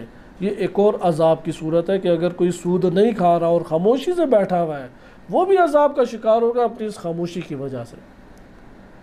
لہٰذا یہ سود کی بنیاد پہ آئندہ آنے والی نسلیں ہماری ایم آئی ایف کا قرضہ نہیں چکا سکتی، کوئی بھی نہیں چکا سکتا وہاں پہ۔ اگر کوئی چکا سکتا ہے تو ایک تفکر چکا سکتا ہے، اور وہ ہے نظام توحیدی، وہ ہے یہی نظام فکری، لا تظلمون، کہ تم بھی ظلم نہ کرو، ولا تظلمون، اور تم پہ بھی ظلم نہ کیا جائے۔ کسی بھی ملک کو، کسی بھی قوم، کسی بھی قسم کا قانون، کسی بھی قسم کی دھمکیاں، بلیک میلنگ ہمیں ظلم کے قبول کرنے پہ مجبور نہ کر دے۔ ظلم قبول نہیں ہونا چاہیے۔ معاشرے کے اندر یہ فکر ابھارے، امریکہ قبول نہیں ہے، شروع سے قبول نہیں تھا، نہ کہ چند سیاست مداروں کے خوشنما نعروں کی نظر ہوتے ہوئے اب اپنے آپ کو جوشیلا کرنا شروع کر دیں. کسی بھی صورت امریکہ قبول نہیں تھا. ہمیں اس صورت میں امریکہ کے ساتھ ٹکراؤ ہے کہ ہم اسے دشمن دیکھنا چاہتے ہیں. دشمن، ہم اس سے دشمنی کرنا چاہتے ہیں. پاکستان کا معاشرہ آج دشمنی کر کے دکھائے. صرف مرد آباد امریکہ کہنے سے تو دشمنی نہیں ہو جاتی، صرف امریکیوں کو چار سنانے سے تو دشمنی نہیں ہوتی. دشمنی ہوتی ہے کہ اس کے اہداف کو ختم کیا جائے. دشمنی ہوتی ہے کہ اس کے ساتھ دشمن والا سلوک کیا جائے، اسے نقصان پہنچایا جائے، اسے ضرر پہنچایا جائے. ایسا دشمنی کے حد تک پہنچنا چاہیے امریکہ کے خلاف، اسرائیل کے خلاف. اسی طرح انڈیا حکومت کے خلاف کہ مسلمانوں کو اس وقت پوری دنیا میں بالخصوص انڈیا میں ظلم و ستم کا نشانہ بناتے ہوئے مسلمانوں کو رسوا کر رہی ہے. لہٰذا آپ نے دیکھا کہ یہ ضابطہ حقوق کے طور پہ ہمارے سامنے لا تظلمون ولا تظلمون، کہ نہ تم ظلم کرو اور نہ تم پر ظلم کیا جائے. دوسرا وَأَوْفُوا بِالْعَهْدِ إِنَّ الْعَهْدَ كَانَ مَسْئُولًا، یہ حقوق کے عنوان سے ضابطہ دین اسلام نے دیا. ہم اوصاف مدینہ میں دیکھیں، آج حکومت قائم ہو جائے تو اوصاف مدینہ کے اعتبار سے ہم اسے پورا کرتے ہیں یا نہیں کرتے. وَأَوْفُوا بِالْعَهْدِ، عہد و پیمان پورا کرو. ان العہد کان مسئولا، اس عہد و پیمان کے بارے میں تم سے سوال پوچھا جائے گا. عہد و پیمان یہاں پہ مطلق اطلاق یہاں پہ پایا جاتا ہے، یعنی وہی ادلہ احل اللہ البیع وحرم الربا کہ بیع اور ربا کے اوپر الف لام کے ذریعے سے یا سیاق کے اعتبار سے فقہا و اصولیین نے جو مطالب اخذ کیے ہیں. اوفو بالعہد میں بھی اسی طرح سے ہے، یا اوفو بالعقد، عقد کے عنوان سے بھی اگر کوئی اس طرح مضمون ہمارے پاس. اوفو بالعقود قرآن کریم کی آیت ہے کہ فقہا نے بہت بڑے پیمانے پہ اس سے استخراج کیے ہیں فقہی مسائل اور احکام شرعیہ کا. اوفو بالعقود، عقود کو تم پورا کرو. عقد متحقق ہو گیا ہے تو حق اصل کیا ہے؟ متحقق ہونے کے بعد لازم ہے.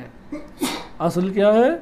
لازم. اوفو کے کلمے سے، اوفو چونکہ فعل امر ہے، فعل امر کی دلالت جو ہے وہ وجوب کے اوپر ہے، اس معنی سے استفادہ کرتے ہوئے فقہا نے یہ بیان کیا ہے جب دو افراد میں، دو پارٹیوں میں، دو ممالک میں جہاں پر بھی عقد متحقق ہو گیا ہے، تحقق عقد محرز ہونے اور ثابت ہونے کے بعد، جب متحقق ہونے کے بعد اب اس کو پورا کرنا کیا ہے؟ واجب ہے. یہ واجب کہاں سے کلمہ لائے؟ اوفو سے لائے. اسی طرح ادھر بھی ہے اوفو بالعہد. عہد جو مانو جس کو اسلام نے عہد کے طور پہ قبول کیا ہے، اگر معاہدہ ہو گیا ہے تو اس معاہدے کو ایفا کرو، وفا کرو. نبی صلی اللہ علیہ وسلم نے قاتل مشرکین کے ساتھ عہد کو وفا کیا ہے. جو مشرکین مومنین و مسلمانوں کے قاتل تھے ان کے ساتھ بھی وفا کیا ہے. اس لیے ایفا عہد بہت اہم ہے. امام حسین علیہ السلام نے امام حسن مجتبی علیہ السلام کی شہادت کے باوجود بھی جو صلح نامہ میں ایفا کیا ہے، وہ عہد و پیمان جو باندھا گیا تھا، وہ صلح کی شقوں کی مخالفت نہیں کی.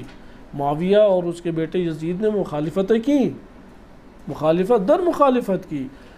امام حسین علیہ السلام فرزند امیر المومنین، نواز رسول صلی اللہ علیہ وسلم، یہ عصمت و طہارت کے خاندان سے تعلق رکھنے والی عظیم ترین معصوم ہستی، اس نے ایفا کیا، اس کا وفا کیا، اسے آخری دم تک پہنچایا اور پورا کیا. لہذا یہ اسلام کا بین المللی بھی ہے اور داخلی بھی ہے. گھر میں آپ وعدہ کریں، وعدہ اور عہد کو الگ کیے. فقہ تشیع، فقہ امامیہ میں وعدہ الگ ہے اور عہد الگ ہے. جیسا کہ حلقہ اولیٰ کی ابتدا میں ہی شہید صدر رحمۃ اللہ علیہ نے اس کی مثال بھی دی ہے. عہد کو پورا کرنا واجب ہے. آپ گھر میں بچے سے، زوجہ سے، دیگر افراد سے، خاندان میں کسی، باہر کسی سے بھی عہد کرتے ہیں، وہ ایفا واجب ہے، شرعاً واجب ہے. آپ دو ممالک عہد و پیمان باندھتے ہیں، ایفا واجب ہے. ابھی آپ یہ دیکھیں گیس پائپ لائن جو پاکستان بچھی ہے، ایران نے تو بارڈر تک پہنچا دی، پاکستان امریکہ کے دباؤ میں ابھی تک نہیں کر رہا. اب جب ایک معاشرہ اور معاشرے میں بیٹھے والے افراد بھی اس پر نہیں بولتے، آپ ادھر معاشرتی طور پہ عوام الناس پورا معاشرہ اس گناہ کا شکار ہو رہا ہے، ایفائے عہد نہیں کر رہے، نقض عہد کر رہے ہیں، اس کا خمیازہ بھگتیں گے یا نہیں؟ گیس کیسے پہنچے؟ اس لیے نہ روئیں اس کے اوپر، شور نہ بچائیں، بجلی نہیں ہے، گیس نہیں ہے، پیٹرول نہیں ہے، کیونکہ آپ ہی نے ان حکمرانوں کی مدد کی، آپ ہی نے آواز بلند نہیں کی، آپ ہی نے صدائے حق بلند نہیں کی، آپ ہی نے قرآن کے ضابطے پہ عمل نہیں کیا۔ وہ حقوق جو دین اسلام نے متعارف کرائے ہیں بین المللی طور پہ، انٹرنیشنل لیول کے اوپر، داخلی طور پہ، اندرونی ملک کے اندر، آپ ہی نے اس کی رعایت نہیں کی، تو اب یہ تو خمیازہ ہم نے بھگتنا ہے۔ ابھی سید ابراہیم رئیسی جو ایران کے رئیس جمہور صدر ہیں، انہوں نے پیشکش کی پاکستان کو کہ ہم پیٹرول اور بجلی گیس دینا چاہتے ہیں، پیشکش کر دی، اور ملے گی بھی سستی بقیہ کی نسبت یا نہیں؟ بہترین طریقے سے ملے گی۔ چائنا سے 20 گھنٹے لگا کے ٹرین ادھر پہنچ رہی ہے ایران میں، لیکن افسوس کی بات ہے کہ پاکستان سے نہیں گزرتی، پاکستان سے گزر نہیں سکتی، افغانستان سے نہیں گزر سکتی۔ یہ ہاں، اگر پاکستان سے گزرے چائنا سے پاکستان تک کتنے دن لگیں گے اگر ٹرین بن جائے؟ 5 سے 6 دن، بہت زیادہ ہوئے تو 5 سے 6 دن، 2 دن میں پہنچ جائے گا۔ کتنا استفادہ کر سکتا ہے پاکستان؟ ایک ایسے خطے کرۂ ارض پہ، ایک ایسی موقعیت کے اوپر پاکستان کا نقشہ موجود ہے کہ پورے کے پورے اس جگہ کے لیے تجارتی منڈی بن سکتا ہے، پورا ملک تجارتی منڈی بنتا ہے، اور پورے ملک کے لوگ خوشحال ہو سکتے ہیں اگر امنیت قائم ہو جائے اور یہ صنعتی ترقی ایک نو جنم لے لے۔ لیکن کہاں یہ بیرونی آقاؤں کو، غربی آقاؤں کو یہ چیزیں قبول ہیں، لہٰذا ان غربی آقاؤں کے جو غلام ہیں وہ پورے معاشرے کو غلامی میں رکھتے ہیں۔ لہٰذا آپ نے ایک اور ضابطہ دیکھا، وَالْمُوفُونَ بِعَهْدِهِمْ إِذَا عَاهَدُوا، کہ ہم نے اسی آیت سے البر کا لوگو لیا ہے، لَيْسَ الْبِرَّ أَن تُوَلُّوا وُجُوهَكُمْ قِبَلَ الْمَشْرِقِ وَالْمَغْرِبِ۔ اس کے آخری حصے کی آیت کیا؟ یہ آیت کریمہ کا آخری حصہ کیا؟ وَالْمُوفُونَ بِعَهْدِهِمْ إِذَا عَاهَدُوا، جب بھی یہ عہد کرتے ہیں تو وفا کرتے ہیں۔ ہمارا اصل ہدف بھی یہی ہے اپنی زندگی میں، امامت سے عہد و پیمان باندھا ہے تو امامت کے وفادار دکھائی دیں، نظام امامت کا نعرہ لگا کے نظام جمہوریت کے آقاؤں کے سامنے غلام بن کے نہ بیٹھ جائیں۔ لہذا وفا یہ ہے کہ نظام امامت کی وفا کرتے رہیں، خطرات مول لیں، تنہائیاں مول لیں، اقلیت کا طعنہ مول لیں، اور اپنوں کی بھی ساری مخالفت اور ناراضگیاں مول لیں، لیکن امامت و نظام امامت کا وفادار بن کے رہیں۔ وَالْمُوفُونَ بِعَهْدِهِمْ إِذَا عَاهَدُوا، البر کا حقیقی مطلب یہی ہے۔ ہم جس کو البر قرار دیتے ہیں وہ یہی ہے کہ امام و نظام امامت کے ساتھ، اور جو نظام امامت کے ہمراہ نظام موجود ہے، نظام ولایت فقیہ، اس کے ساتھ وفا کا رشتہ جوڑیں، صرف شعار کا رشتہ نہیں، صرف لسان سے، زبان سے ادائیگی کا رشتہ نہیں، صرف حمایت قلبی کا رشتہ نہیں، صرف ایس ایم ایس کی صورت میں حمایت کا رشتہ نہیں، ہم وفا کریں، اپنے وجود سے، اپنے جسم و جان سے وفا کریں، ہم اپنی تمام کی تمام توان کے ساتھ، اپنے تمام کی تمام استعداد کے ساتھ، خون کے آخری قطرے تک نظام امامت و امام کے ساتھ وفا کریں۔ یہ البر کے لوگوں کا ہمارا مطلب ہے۔ البر کہ بر لفظ آغاز آیت سے ہے، اور ہدف پوری آیت میں اختتام آیت سے، وَالْمُوفُونَ بِعَهْدِهِمْ إِذَا عَاهَدُوا۔ اسی کو آیت اللہ جوادی آبری حافظہ اللہ تعالیٰ نے اس جگہ پر بیان کیا، وَالْمُوفُونَ بِعَهْدِهِمْ، یہ حقوق میں سے ہے، یہ حق ہے ہماری گردنوں پہ امام کے اعتبار سے، امامت کی جانب سے۔ نظام ولایت فقیہ کوئی آپ کو اختیار نہیں ہے کہ مخالفت کریں یا حمایت کریں، لازم ہے کہ آپ اس کی حمایت کریں، لازم ہے، واجب ہے۔ وفا کریں، حمایت ایسی درجے کی ہو جس میں وفا کی جھلک ہو۔ وفا یعنی جتنی مصیبتیں آ جائیں، جتنے شبہات آ جائیں، جتنی مشکلات آ جائیں، آپ ان کے ساتھ کھڑے ہیں، وفا کریں گے۔ اسی طریقے سے سورہ انفال آیت نمبر 56 میں ارشاد باری تعالیٰ ہوتا ہے کہ اگر ان میں سے لوگ عہد و پیمان باندھ دیں تو وہ ہر مرتبہ یہ اپنے عہد کو توڑ دیتے ہیں۔ مذمت قرآن کریم نے ایسے کافر و مشرک لوگوں کی جو عہد و پیمان باندھتے ہیں اور پھر توڑ دیتے ہیں۔ آپ نے دیکھا کہ یہ حقوق میں سے ہے۔ اسی طرح حقوق میں سے قرآن کریم نے ذکر کیا ہے، یا ایھا الناس انا خلقناکم من ذکر و انثی، تمہیں مذکر اور مؤنث اللہ نے خلق کیا ہے۔ وجعلناکم شعوبا و قبائل، قومیں اور قبائل اللہ تعالیٰ نے بنا دیے ہیں، اس لیے اس کے اوپر تم میں سے ایک دوسرے پہ فضیلت نہیں رکھتا۔ پٹھان کو سندھی پہ، سندھی کو پنجابی پہ، پنجابی کو بلوچی پہ، بلوچی کو کسی اور پہ، کسی کو کسی پہ فوقیت حاصل نہیں ہے۔ بلتی ہو، گلگتی ہو، پاڑا چناری ہو، یا پٹھان ہو، پنجابی ہو، سب برابر ہیں، سب مذکر مؤنث ہیں، سبھی شعوب اور قبائل رکھتے ہیں۔ کوئی امریکی پاکستانی پہ، پاکستانی امریکی پہ کوئی فوقیت نہیں رکھتا۔ ہاں استفادے کے اعتبار سے دیکھیں تو جیسے آپ کا گھر ہوتا ہے، آپ کے گھر کے جو اموال ہیں اور آپ کے گھر کے اندر جو وسائل زندگی ہیں وہ آپ کے ہمسائے کے لیے پہلے یا آپ کے گھر والے کے لیے پہلے ہیں؟ آپ کے گھر کے اندر جو رہتے ہیں، مثلا ہم اس ادارے میں رہتے ہیں، اس ادارے میں جو دوستان زندگی بسر کر رہے ہیں ان کے لیے یہ وسائل پہلے ہیں یا باہر والوں کے لیے پہلے ہیں؟ جو ادھر رہ رہے ہیں ان کے لیے پہلے ہیں۔ اسی طرح جو ایک ملک میں ایک معاشرے کے طور پہ زندگی بسر کر رہی ہے، اس ملک کے وسائل اس ملک کے باسیوں کے لیے پہلے ہیں۔ اسی اساس پہ آیت اللہ سیستانی حافظہ اللہ تعالیٰ نے یہ فتویٰ جاری کیا۔ یہ ولایت فقیہ کی جھلک ہے عملی صورت میں، اگر نظریاتی صورت میں ان کے فتاویٰ میں کسی کو دکھائی نہیں دیتی۔ عملی صورت میں ولی فقیہ کے اختیارات کی ایک جھلک دکھائی دیتی، یعنی ولی فقیہ اس معنی میں نہیں کہ وہ ولی فقیہ ہیں، یا اس معنی میں نہیں کہ وہ ولایت فقیہ کے عہدے سے اپنے آپ کو پہچنواتے ہیں، نہیں، وہ جو بحث حدود کے اعتبار سے ہے اور سیاسی امور میں مداخلت کے اعتبار سے ہے، اس جگہ پہ وسعت ان کے نظریات میں عملی طور پہ پائی جاتی ہے۔ یہ بیان کرنا مقصود ہے کہ عملی طور پہ ان کے نظریات میں وسعت پائی جاتی ہے۔ آج سے 40 سال پہلے والی کتابیں ان کی فقط نہ پڑھیں، آپ نے ان کے اگر نظریات کا مطالعہ کرنا ہے تو ان کے فتاویٰ جو موجودہ ان کی طرف سے صادر ہوتے ہیں اس کا مطالعہ کریں۔ انہوں نے بیان کیا عراقیوں کے لیے عراق کی سرزمین سب سے پہلے اگر کسی کے لیے ادھر کے وسائل حق رکھتے ہیں وہ عراقی باشندے ہیں۔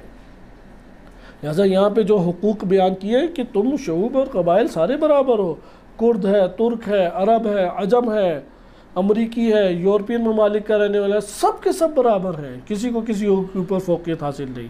فوقیت اگر کسی کو حاصل ہے، ان اکرمکم عند اللہ اتقاکم، جو سب سے متقی تم میں ہے وہ سب سے باعزت ہے، چاہے وہ ایرانی ہو، فرق نہیں پڑتا۔ ابھی تو یہ نجف میں بیٹھے ہوئے بعض امامہ پوش افراد یہ تفکر پھیلاتے ہیں کہ یہ پاکستانی ہے، یہ ایرانی ہے، یہ افغانی ہے، یہ فلاں ہے، یہ فلاں ہے۔ یہ ایک مشرکانہ تفکر ہے۔ قومیت کی اساس کے اوپر مومنین کی تقسیم یہ ایک ابتدائی مرحلے کے اوپر، مینجمنٹ کے مرحلے کے اوپر آپ کو یہ تقسیم کرنے پڑتی ہے۔ ابتدائی مرحلے پہ کوئی فوقیت حاصل نہیں، اگر کسی کو فوقیت حاصل ہے، چاہے پاکستانی ہو، افغانی ہو، برما کا ہو، افریقائی ہو، کوئی بھی ہو، تقویٰ کے اوپر فوقیت حاصل ہے۔ اور مکتب تشیع میں یہ تفکر پایا جاتا ہے۔ شیخ زکزکی حافظہ اللہ تعالی، ان سے اس قدر تشیع کی محبت کی کیا وجہ ہے؟ انہوں نے استعمار، استکبار، عالمی جہانی استکبار کے خلاف صدائے حق کو بلند کرتے ہوئے اپنے 6 بیٹے قربان کر دیے۔ اس سے بڑا تقویٰ کا کوئی مظہر آپ نے کبھی دیکھا ہے؟ اس سے بڑا تقویٰ کا کون سا مظہر ہوگا؟ پھر ان کی عزت و تکریم اللہ تعالیٰ نے کتنی انہیں دی۔ نہ اس علاقے کا نام یاد ہونا تھا، نہ اس شخص بزرگوار کا نام یاد ہونا تھا۔ زاریہ علاقہ سب لوگوں کو پتہ ہے، زاریہ ایک علاقہ ہے، ایک گاؤں نما ہے، ادھر ایک انہوں نے امام بارگاہ کا آغاز کیا اور ایک چھوٹی سی فاؤنڈیشن بنائی اور غریبوں کی مدد کرتے تھے، صدائے حق بلند کرتے تھے۔ دیکھیں عالمی رجیم اور عالمی استعمار ان کے اوپر آ کے کس طریقے سے برسا، اور یہ بوڑھا شخص، جوانوں سے زیادہ ہمت رکھنے والا یہ شخص، وہ استعمار کے خلاف ڈٹ گیا، اس کا سر نگون نہیں کر سکے، اس کی فکر کو خرید نہیں سکے، بچوں کو انہوں نے کاٹ کے رکھ دیا، اس کی زندگی کو اجیرن کر کے رکھ دیا، خود کو بدترین طریقے سے زخمی کیا، قید خانوں میں انہوں نے ڈالا، لیکن اس بوڑھے پیرے مرد استقامت کے ساتھ جو ڈٹا ہوئے اس کی فکر کو خرید نہیں سکے۔ ابھی بھی وہ فکر کو اپنے پھیلا رہے ہیں۔ 2 کروڑ سے زیادہ افراد انہوں نے شیعہ کیے ہیں. آپ کو تاریخ میں ایسا فرد نہیں ملے گا کوئی. امام خمینی سے متاثر ہو کے خود پہلے شیعہ ہوئے ہیں، اصالتاً شیعہ نہیں تھے، لیکن ایسی محکم تشیع کہ انہوں نے اپنی زندگی کی سب سے قیمتی ترین چیز اپنی اولاد کو تشیع کے اوپر قربان کر دیا. آپ یہ دیکھیں کہ یہ شخص اب فوقیت افریقہ سے تعلق رکھتا ہے، سینٹرل افریقہ سے تعلق رکھتا ہے، کئی امتیازات آپ دوسروں کو دے سکتے ہیں، لیکن کس طرح سے بالا رکھا اپنی نے. اسی طرح شہید امیر باقر نویر، شہید باقر الصدر ہیں، اس لیے حدود سے بالاتر ہو کہ یہ شخصیات مکتب تشیع کی ہیرو ہیں. شہید قاسم سلیمانی کہ آج کل ان کے نام کو ہی بعض لوگوں نے غائب کرنا شروع کر دیا. جیسے بحرانیوں نے سرود بنایا تو شہید قاسم سلیمانی کا بھی نام غائب، رہبر کا بھی نام غائب، شہداء کا نام بھی غائب. پھر الحمدللہ پھر لبنان سے ایک سرود بنا وہی سلام یا مہدی کے نام سے، اس کے اندر تمام کی تمام چیزیں الحمدللہ موجود ہیں، کیونکہ تفکر تشیع وہ امامت سے پہچانا جاتا ہے، وہ ایثار اور قربانی سے پہچانا جاتا ہے، وہ ایفائے عہد سے پہچانا جاتا ہے. ہمیں شہید سے لگاؤ کیا ہے؟ یہ وہ شخصیت ہے شہید جس نے اپنے خون سے اس بات کو رقم کیا ہے کہ دیکھ لو اے لوگو کہ میں نے جو عہد و پیمان امامت سے اور اپنے مکتب اور دین سے باندھا تھا اسے آج وفا کر دیا ہے. لہذا اس وفا کا نام یہ تشیع ہے. اس لیے شہداء کا تذکرہ ضروری ہے تاکہ ایفا کو دکھائے یہ حقوق میں سے ہمارے، اس لیے حقوق کے اوپر یہ مکتب قائم ہے. اسی طریقے سے اور آیات ہیں کہ امانات کو تم ادا کرو اور عہد جو ہے اس کی رعایت کرو. وعہدہم راعون، اور اپنے عہدوں کو پورا کرتے ہیں، یہ مومنین ہیں.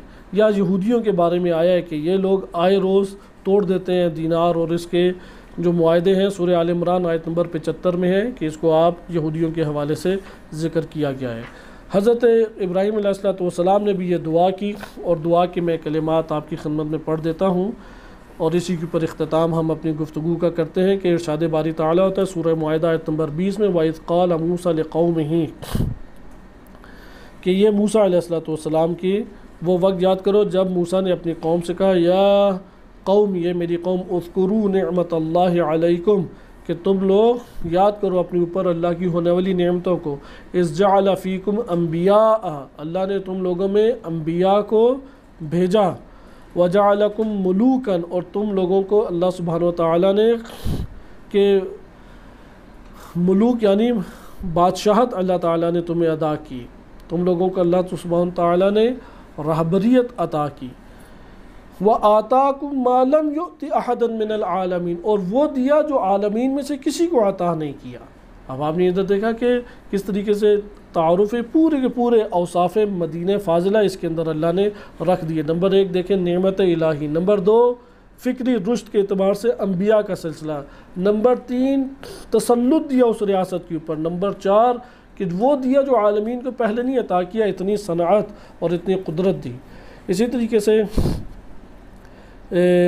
قرآن کریم میں سورہ بقرہ آیت نمبر 129 میں ارشاد باری تعالیٰ ہوتا ہے کہ، اور اس سے پہلے سورہ ابراہیم آیت نمبر 35 میں بھی ابراہیم علیہ السلام نے دعا کی ہے پروردگار مجھ کو اور میرے بچوں کو بتوں کی پوجا سے اس کنارہ کش فرما، دور فرما.